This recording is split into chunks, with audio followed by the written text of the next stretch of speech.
wealth, money, and success. These are dreams that everyone wants, but only a few achieve. Today, let's explore your thoughts about money. Is that okay with you?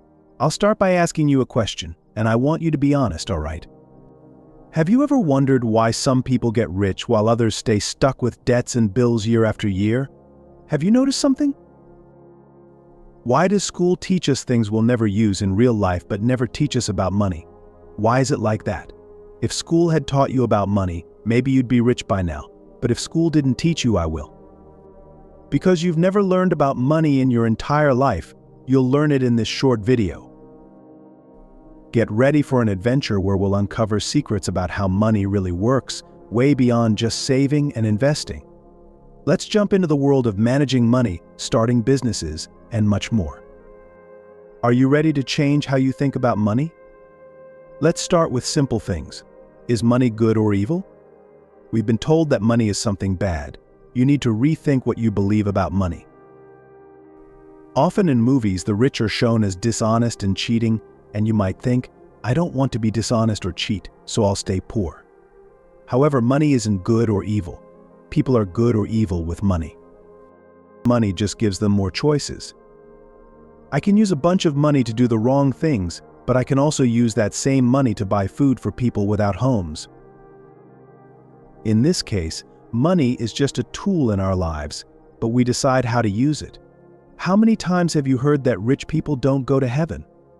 I've heard it plenty of times myself, so you might think, if rich people don't go to heaven, then I want to be poor, right? We need to rethink our beliefs because most rich people work hard and are honest. That's why many people trust them, because they can be trusted. Would you do business with dishonest people? Definitely not. So why do you think others would? People trust the rich because they can be trusted. Of course, there are dishonest rich people, many of whom make their fortunes illegally, but I want you to understand that most aren't like that. When the media finds a dishonest rich person, they talk about it all the time, until we get the impression that all the rich are dishonest, which isn't true. So, say it like this: I will be an honest, rich person. I've met both honest and dishonest rich people, as well as honest and dishonest poor people. So, rethink this situation because you'll never become something you hate. If you hate the rich, you'll probably never become one. So, how about changing that view? The other question is whether rich people go to heaven or not. Let me tell you something: the Creator made everything. All of the world's wealth belongs to Him. For God Himself says, "Silver and gold are all mine." Now I ask you, how can a God who owns everything want His children to suffer? We need to change our thoughts about this because the God of the Bible is a generous God full of grace, love, and mercy, and His wishes for His children to prosper too. Right? You should keep money in your bank account or pocket, not in your heart. Repeat after me: your money should be in your pocket or in your bank account, and never in your heart. Money, when used for good, can even help your spirituality because you can use it generously to help someone in need. Some people are so narrow-minded that when they pray, they ask God only for their daily bread. So I ask you, if God needs you to feed a homeless person, what do you do? Since you only ask for yourself, what do you do if God asks you to fund a missionary abroad? You only think of yourself, you only ask for yourself. Are you selfish? No, you're not selfish. You just have the wrong idea about money that needs to be fixed. When you pray, ask God to bless your finances so that you can live well and help others.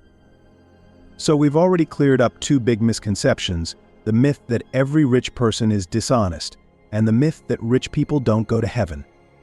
Can we continue? If you understand, comment like this: I understand. Now, learn a big lesson about money. Money doesn't tolerate disrespect. It's a wonderful helper, but it's also a terrible boss. You must learn to control it, otherwise it will control you. In terms of money, be aware of everything that comes into and goes out of your life. Know exactly how much you owe each month in regular bills, and try to cut any cost that doesn't make sense. There's something called a credit card, which is the nightmare of many families because people think the credit card limit is an extension of their salary. But no, my friends, it's not. Understand this: if you spend all your credit card limit and these expenses go beyond your monthly salary, congratulations. You've just hurt your finances, and it could cost you a lot. Every time you use a credit card, think, do I really need what I'm buying? If you think about it, you'll realize that most of the things you buy with a credit card, most of the time you don't need. I've never known anyone who went into credit card debt because they needed to buy groceries for the month. But I've seen many people who got into debt buying a new phone, a new TV, or new clothes, and in the end, they didn't need any of it, they just bought it on a whim. Some people naturally spend a lot and need to control this if they want to be rich someday. But if you want to stay poor, you don't need to change anything. That's the path. I don't know about the rest of the world, but here in Brazil, we usually say that the credit card is a temporary solution, which is a popular saying we use when something makes our lives easier for a moment. For example, my car broke down and my friend gave me a lift. In this case, my friend helped me out. Yes, many people use the credit card as a temporary solution, but be careful, my friends, because this help it gives you today is the same help it will use to hurt you later. Our financial life has 4 levels. I'll explain each one, and you'll see where you fit, okay? The first level is the worst of all. The person gets their monthly salary, and when they do the math, they realize they spent more than they earned. The numbers never match. They earn $2,000 and spend $2,500. I imagine the person in this situation can hardly sleep at night. It's sad. It destroys families. I've seen countless relationships end, not because of a lack of love, but because of many arguments caused by a lack of money. Let's take our finances more seriously.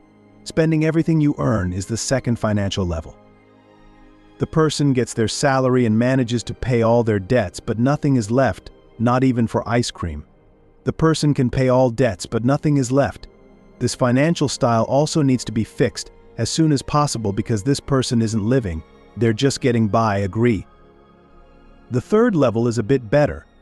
The person gets the salary, manages to pay all the month's debts, and manages to save some money, but with the money saved, they don't know what to do with it.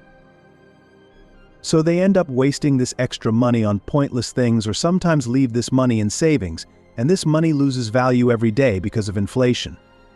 The fourth financial level is what I recommend to everyone. The person gets their salary, manages to pay all bills, and saves some money, and this extra money acts as a booster. In my case, some years ago, before becoming a millionaire, I took the extra from my salary and bought products to resell. I bought them for $50 and sold them for $100, and thus I made my money grow. I made my extra money grow through business. But if you don't know how to be a business person, you need to know how to invest to manage your finances at level 4. First, make sure you have extra money, then make it grow. Take your extra and buy stocks with the potential to go up in value. Buy real estate funds. These are investments that can change a lot in value. The profit here is higher, but there are more risks, so invest in something less risky. However, less profit is better than none. In this case, for example, you could invest in government bonds. Search on YouTube later about how to invest your money wisely. The investment needs to have 3 qualities.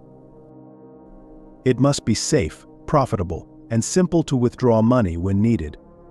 Now, let's talk a little about money. Money has 5 stages. Don't mix it up with financial levels. Financial levels are 4, which we just talked about. Now let's talk about the 5 stages of money. So, subscribe to the channel to not miss future videos. It doesn't make sense for you to be watching this video until now without subscribing to the channel. What you're watching makes sense, and subscribing makes even more sense. When it comes to money, consider these 5 stages. The first stage of making money is making it. This is a must. Find a way to make money, so the first stage is making it. The second stage involves investing. Got some money? Set aside a part of that money to invest, right? Because this will help your money grow over time. Invest, even if it's a small amount. For example, receive $100, invest $10, receive $200, invest $20, and so on. So, the second stage of money is investing.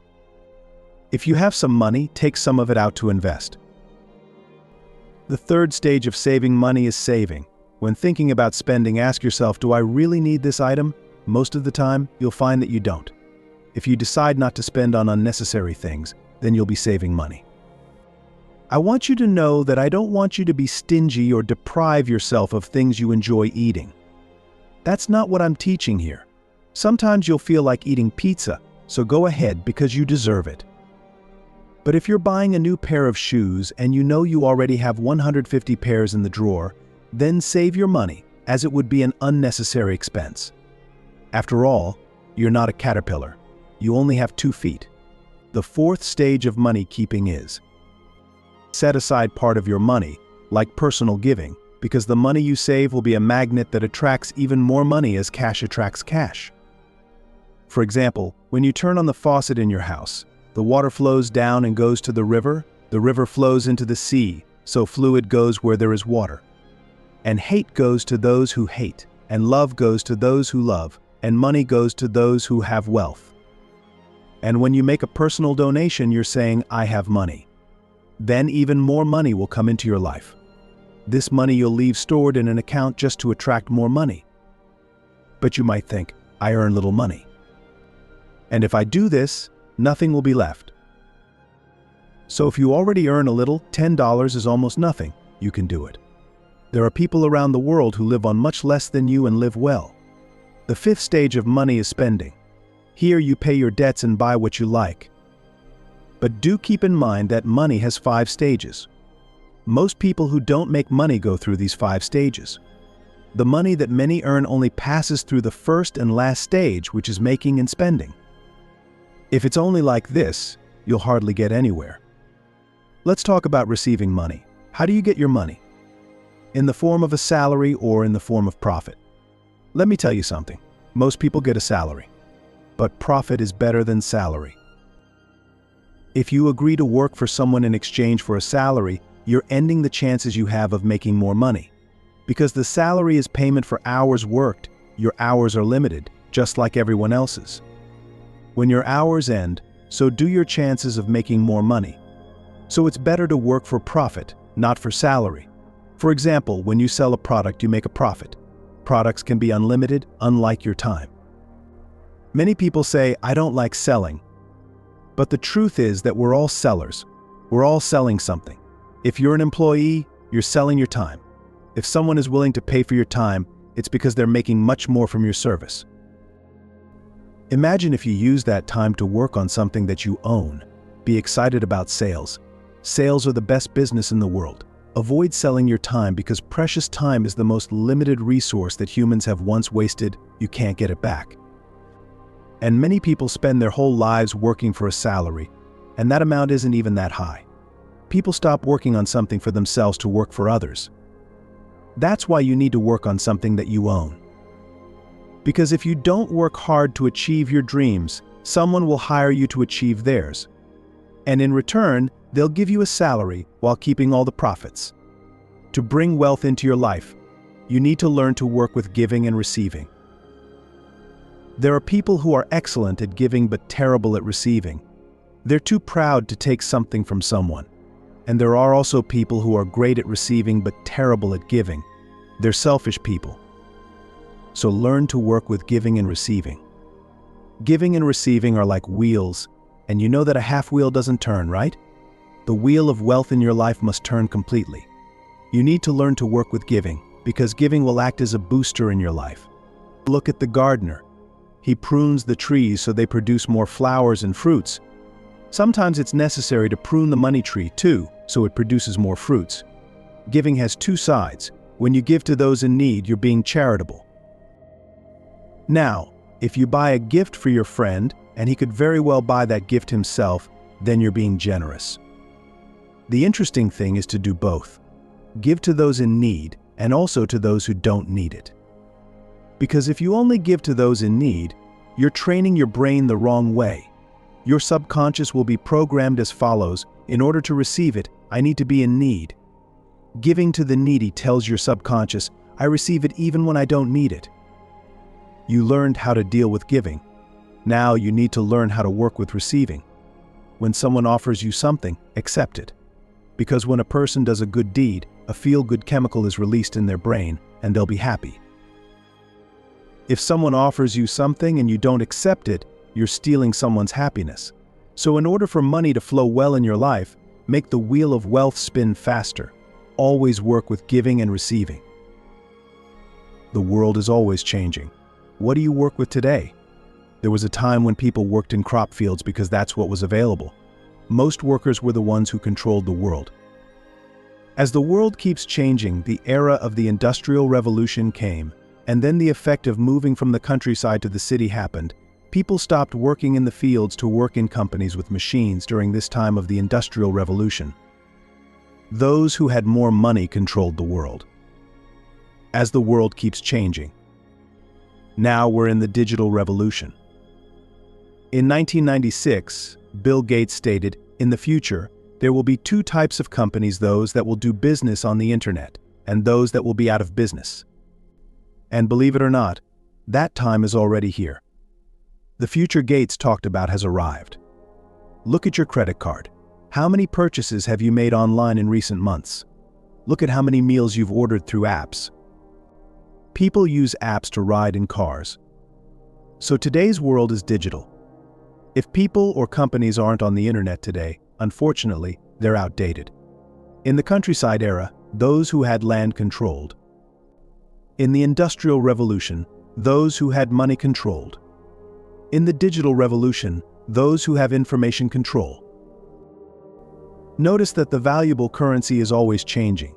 Today, information is the most valuable currency. It's worth more than gold. The digital era doesn't require you to be skilled. It doesn't require you to have diplomas. The internet is open to anyone who wants to join, both as a viewer and as a producer. The barrier to entry is minimal. Sometimes a person only needs a cell phone to start creating digital content and make a lot of money. Today, what makes the most money is being a digital content creator. The teacher with the most money creates the most digital content. The doctor who makes the most money creates internet content. And there's room for you too, if you want. In my case, I'm not a doctor, and I'm not skilled, but I have a lot of knowledge about creating digital content. Since 2019, I've been doing this. I've made a few million through the internet. Today, I create content without having to appear or use my voice. This voice you're hearing isn't mine. It's a voice generated by artificial intelligence, but the text is 100% mine. I typed every word you hear, including the ones I'm typing now. Many people say, "I don't make money because I don't have a good education. I'm not a doctor, I'm not a lawyer, I didn't manage to graduate from college, and now." Well, I see you still don't understand nowadays that to make money, it's not about that. Nowadays, you can make nails and make more money than many doctors together because you'll earn for the value you create for a person or company. Let me show you an example. Imagine you make nails to sell. You can sell nails to various stores that sell building materials, and you can even sell your goods online, even when you're sleeping. While a doctor can see one person at a time, you can serve several people at once through online stores. But I know you don't make nails. Let's move on to another example. Why does a digital influencer sometimes earn in a month an amount that a doctor won't earn in their entire life? Let's explain now. And everything I'm teaching you is for you to use in your life somehow. Imagine I'm a digital influencer and I have 3 million followers. Of course, some influencers have more than that. A very famous bag brand decided to hire me to promote their products in a 60-minute live stream, and during the live stream, only 1% of my followers decided to buy. So 30,000 people bought a bag on sale for $3,000. But during my live stream, I got a discount coupon, and each bag for my followers would cost $900. So the conclusion was as follows: 30,000 people spent $900 each, so I generated for the company that made the bags $27 million in 60 minutes. So it's fair that they pay me at least $1 million. Do you agree? Meanwhile, the doctor who charges $300 for each consultation in 60 minutes will be able to see at most 3 people. So he'll make $900 in 60 minutes, and at the same time, I can make $1 million as a simple influencer. Do you see the impact that the internet can have? While a doctor can affect the lives of a few people working from an office, an influencer can affect the lives of thousands and even millions. That's why I say the best business today is to work through the internet, because you can affect many people with a global reach. People will pay you according to the value you create. If you create value for a few people at a time, you'll receive a little. If you can affect the lives of thousands of people at a time, you'll make thousands of dollars, make millions by changing millions of lives. And that's the new game. Instead of complaining, learn to play, and play there's room for you too. That's why Amazon, Facebook, and YouTube make billions a month, because they affect the lives of billions of people. I know you couldn't create the new Amazon, but you can be a digital content creator and thus affect the lives of millions of people through your content. I have much more to share with you, but if I continue, the video will be too long. So I can do part 2 if you want me to comment like this. I like the video and want part 2. If you comment, I can do it. Don't forget to subscribe to our channel and share this content with family and friends, because good things should be shared.